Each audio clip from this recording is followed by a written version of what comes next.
Taip, toksai tekstas. Aptarti keistą 3i Atlas spektrą astronomai rugsėjo 9 dieną susirinks kongrese. Vienas iš labai nedaugelio oficialių viešai pasisakiusių prieš NASA dėl kometos 3i Atlas ilgą laiką išliko garsus Harvardo profesorius Avi Loebas, kuris pradėjo bėgioti ir visiems įrodinėti, kad 3i Atlas iš tikrųjų yra pasiuntinys iš kosmoso. Ir dabar, kad profesoriui nebūtų vieniša, prie jo prisijungė dar vienas labai žinomas adeptas. Iš mokslo pasaulio atėjo šokiruojantis perspėjimas Michio Kaku. Vajei, mum lietuvių kalboje tai asocijuojasi su kai kuo kitu. Na gerai. Vienas garsiausių mūsų laikų fizikų spėjo, kad tarpžvaigždinis objektas 3i Atlas galėjo pasiųsti į Žemę paslaptingą pranešimą. Kol mokslinė bendruomenė ginčijasi dėl šių signalų reikšmės, Kaku tvirtina, kad žmonija turi juos žiūrėti rimtai. Ar tai gali būti pirmasis atvejis, kai užmegztas ryšys su nežemiška civilizacija yra kosminė anomalija, prieinama žmogaus supratimui. Iš tikrųjų, tas Michio Kaku nieko teorinėje fizikoje netliko, nė viena formulė nepavadinta jo vardu, jis tiesiog senas plepys. Ir tai, kad jis stojo petys į petį su Avi Loebu, galima traktuoti kaip senas plepys nusprendė priminti apie save, tačiau kosmonautai šiandien rašo štai ką. Uodega tarp žvaigždinės kometos 3i Atlas gana blanki. Ir kaip žinoma, ją sunku nufotografuoti. Nepaisant to, astronomas mėgėjas Michailas Džegeris sugalvojo triuką. Naudokite mėlyną filtrą, sako jis. Džegeris ir jo kolega Geraldas Reimanas nufilmavo šį vaizdo įrašą paslaptingo objekto rugpjūčio 28 dieną. Tai pirmas kartas, kai mėgėjams pavyko taip aiškiai užfiksuoti objektą. Uodega panaši į buožgalvį, labai mėlyna ir nukreipta beveik tiesiai į Saulę. Paprastai kometų uodegos nukreiptos nuo Saulės, nes dujas ir dulkes atstumia Saulės vėjas ir spinduliuotės slėgis. 3i Atlas uodega daro viską priešingai ir visa tai labai keista. Ar tikrai 3i Atlas yra kometa? Mūsų nuomonė taip, bet tai keista nuomonė. Taigi, net kosmonautai kažkuo abejoja ir sako, kad jų nuomonė labai keista ir kad jie patys stebisi savimi, tuo pačiu jie tyli apie kitas keistenybės.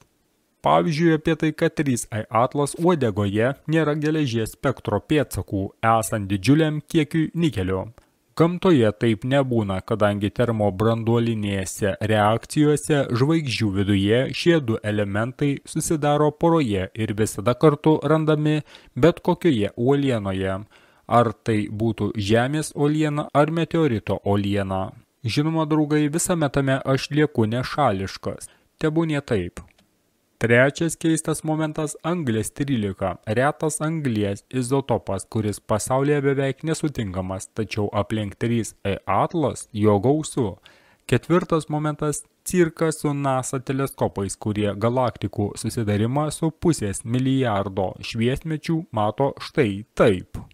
Tačiau 3i Atlas šie įrenginiai negali apžiūrėti ir tai nepaisant to, kad 3i Atlas Hubble raiškoje jau fotografuoja kažkokie sofų astronomai Michaelas ir Gerardas ir po poros savaičių objektą bus galima matyti netgi biudžetiniais namų teleskopais.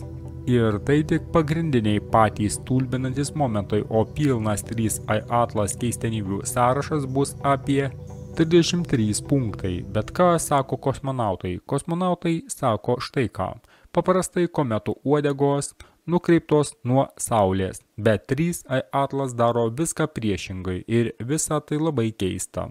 Ar tikrai 3i Atlas yra kometa? Mūsų nuomonė. Taip, bet tai keista nuomonė. Na, draugai, balvonų nuomonė tokia ir turi būti. Avinai visada mekena taip.